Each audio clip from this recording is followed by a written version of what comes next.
a march on Washington today in support of voting rights. Gone are the frozen icicles off the sky camera in Joplin. We're finally in store for a holiday melt. The latest from the Skywatch Weather Center. Also, winter storms bring snow and ice to the Northeast. The 4 states' most watched news starts now. Descendants of slain civil rights leader Martin Luther King Jr. and their supporters march on Washington today in support of legislation protecting voting rights. This is KOAM News at noon. I'm Tanya Bach. Tapping our first 7 minutes. The King family and more than 100 national and local civil rights groups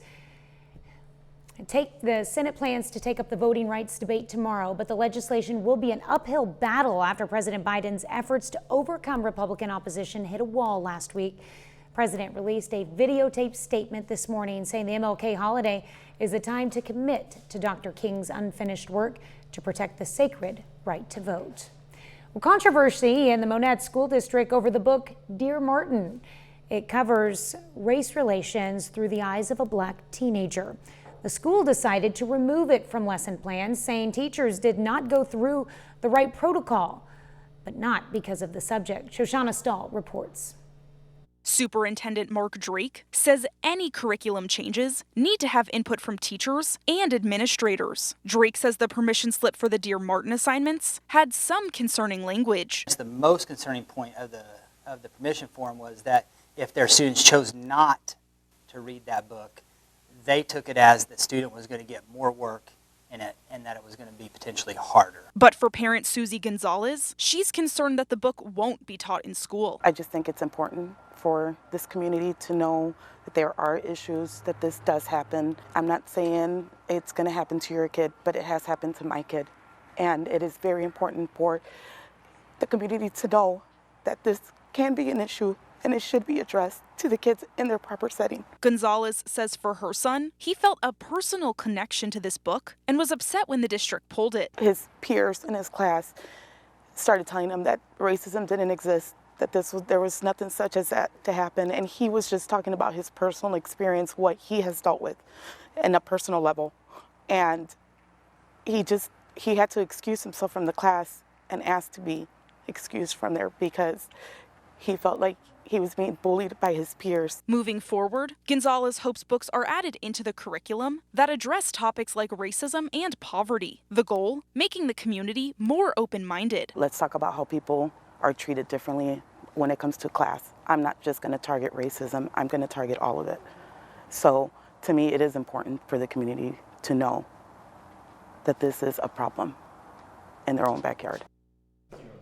Monette superintendent says the district is now putting together a book review committee consisting of teachers, administrators, and parents to give community feedback. Well, the temps are creeping up this MLK holiday. But how long will they stay that way? But look, Tanya, this is a far cry from the morning show. Remember, yes. we were still covered in snow outside of Television City. And look, we're starting to see little patches of grass every now and then. It has been a delightful morning and will even be a better afternoon. Joplin creeping up to 40 degrees. We got 46 right now in Neodesha. Still a little bit cooler out to our east as Monette sits at 35. You know, Miami and Grove this morning, they had wind chills of 13 degrees, already up to 41. So we're headed in the right direction and topping out around 45, 46. Overnight, clear skies, little gradual cloud cover just in time for Tuesday morning, but really not slowing us down. And if we hit that 45 for today, check this out. Right on par for January 17th. Perfectly seasonable temperatures. Now, as we get into Tuesday, tomorrow afternoon, it's not only going to be a melt, maybe a little bit of a muddy mess with the snow from the weekend, considering we'll reach up into the 50s, but who can complain about that? Big changes occurring Wednesday morning. Number one, cold front pushes in from the north. Number two, Gulf moisture. Rain, not so bad. We can all handle that. It's this right here. A little bit of freezing rain that wants to pop up south of I-44. So that's what we'll keep our eyes on as far as the 7-day forecast goes with that impending cold front. Now, speaking of cold fronts, big snow system still lurking over the East Coast. Now, can you imagine if we had watched that Bills-Patriots game with this?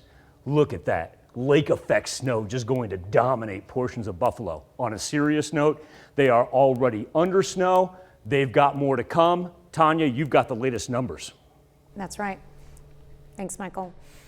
Powerful winter storm is slamming the Northeast with heavy snow, whipping winds, and freezing rain. Forecasters estimate a foot of snow will fall in parts of New England, New York, Ohio, and Pennsylvania through tomorrow morning. Nikki Batiste has the latest. The storm pounded I-90 in western Pennsylvania as its triple punch of heavy snow, whipping winds, and freezing rain from the south moved into the northeast. The city of Pittsburgh could get as much as a foot of snow. Parts of Pennsylvania are under a winter storm warning until noon. In New Jersey, a gale warning has been posted for the entire Jersey shoreline. The governor warns the wind could bring down power lines and plunge millions into darkness. But before arriving to this region, the storm created chaos for cars on North Carolina's highways. Freezing rain coated roads with ice. In Durham, crews worked late into the night removing this tractor trailer that flipped above an overpass. The driver was taken to the hospital. Meanwhile, in neighboring Virginia, the treacherous snow and ice wreaked havoc on truck drivers attempting to navigate the highways, forcing some to abandon their vehicles. Power outages added to the misery, with more than 100,000 customers left in the dark in North Carolina, South Carolina, Georgia, and Virginia.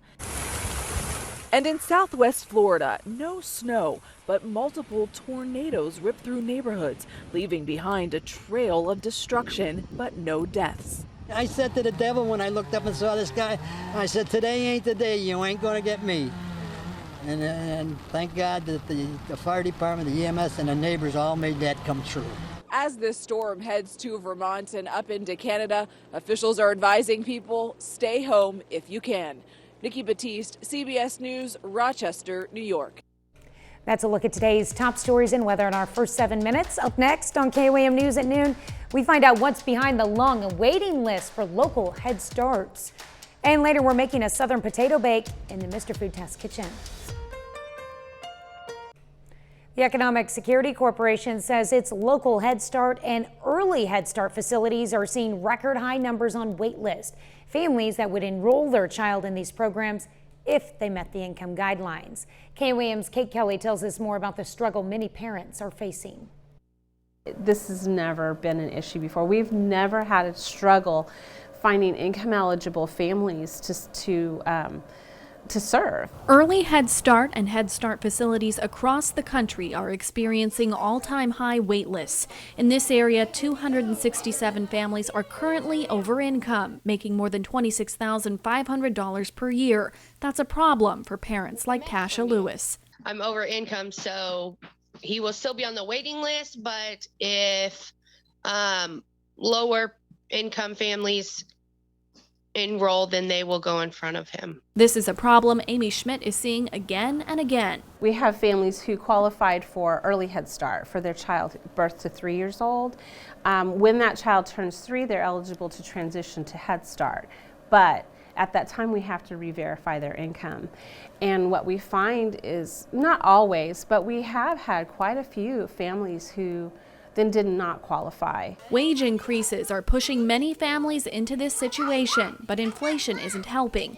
Even with her raise and working a second job, Lewis is struggling to come up with a plan B for childcare. A lot of places are full right now, or there's a lot of sickness going around. So we found one lady, but she wants $150 a week, which I know doesn't seem like a lot to some people, but $150 a week is a lot to us. While she waits, Lewis is trying to decide if she should continue working or quit her job to stay home with her child. Schmidt is afraid more families will succumb to the latter, missing out on valuable time in the classroom. We know that the early brain development and social emotional development that happens within that first 5 years, it only happens once for that child.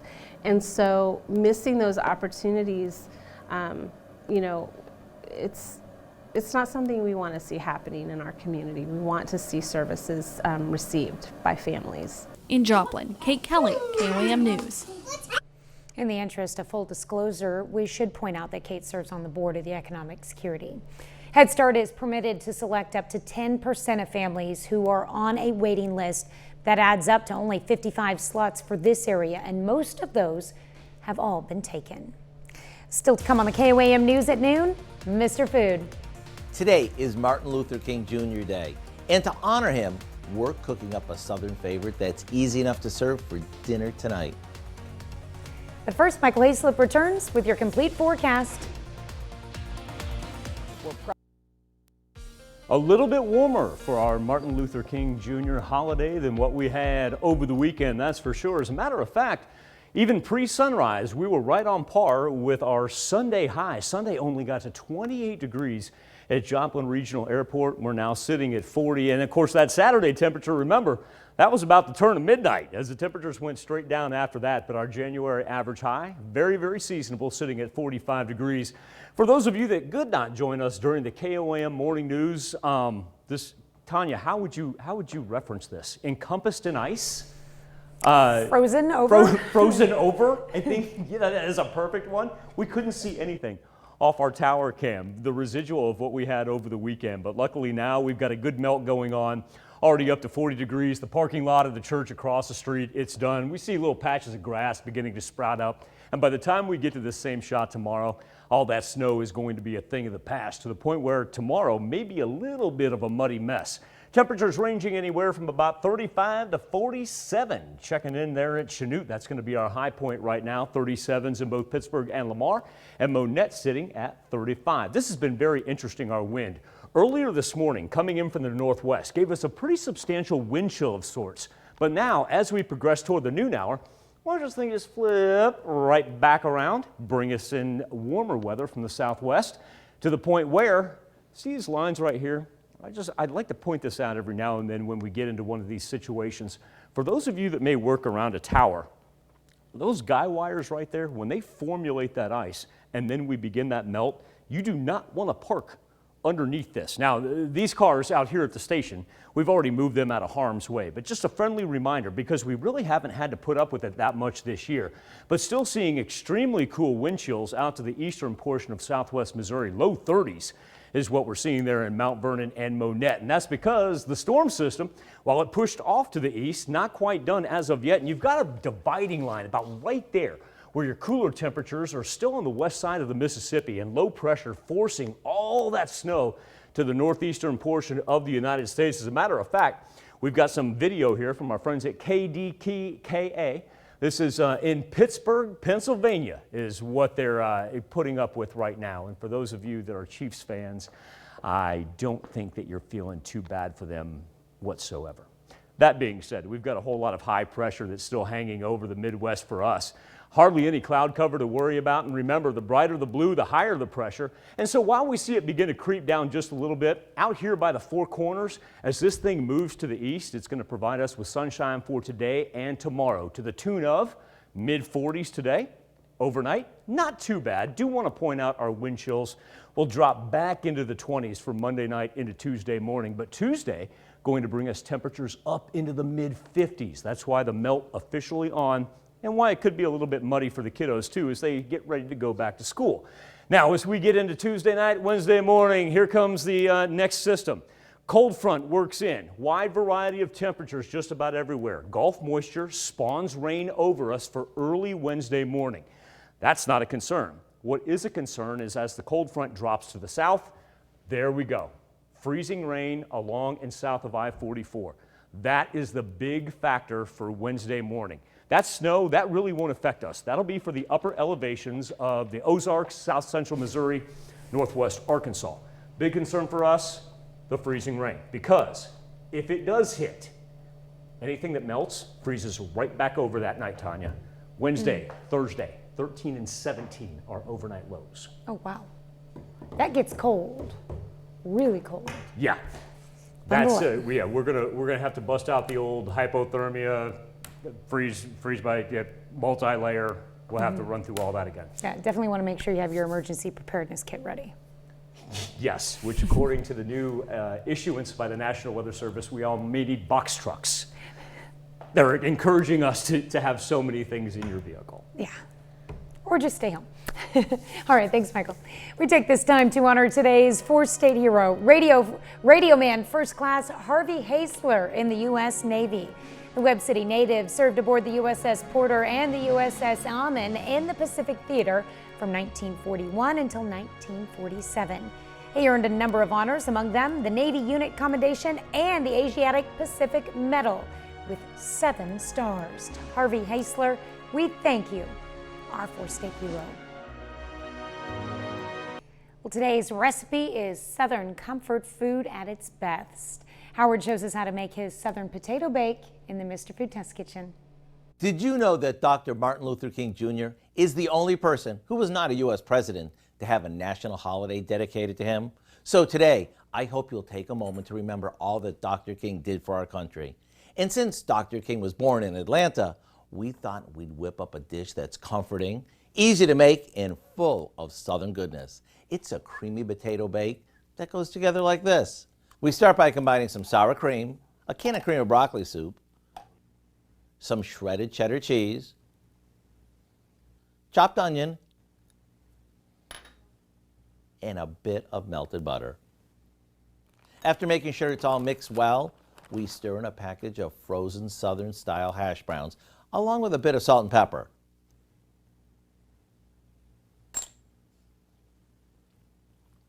Now, this goes into a casserole dish and gets topped with a generous amount of coarsely crushed cornflakes that we mix with a little butter before it goes into the oven to bake. When it's bubbling hot and the top begins to get golden, it's ready to serve. Talk about a creamy, dreamy side dish that's full of comfort. To get the recipe for our Southern potato bake, all you need to do is visit our website. I'm Howard in the Mr. Food Test Kitchen, where today we found a classic Southern way for you to say, ooh, it's so good.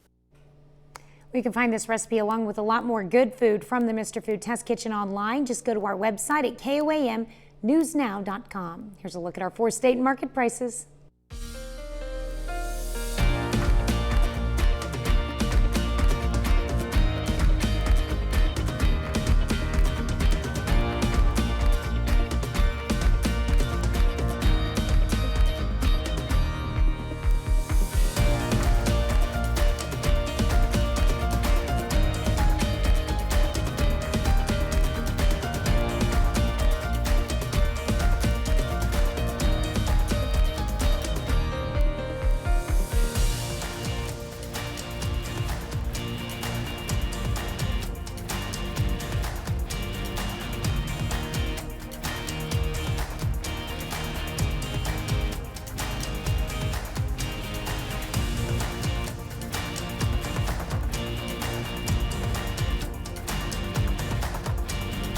Great looking afternoon for not only Monday, but Tuesday as well. Now remember, we got a big cold front that's moving in Wednesday early morning hours. And I need everybody along and south of I-44 to be apprised that we may see some freezing rain with that. That's indicated there in the pink.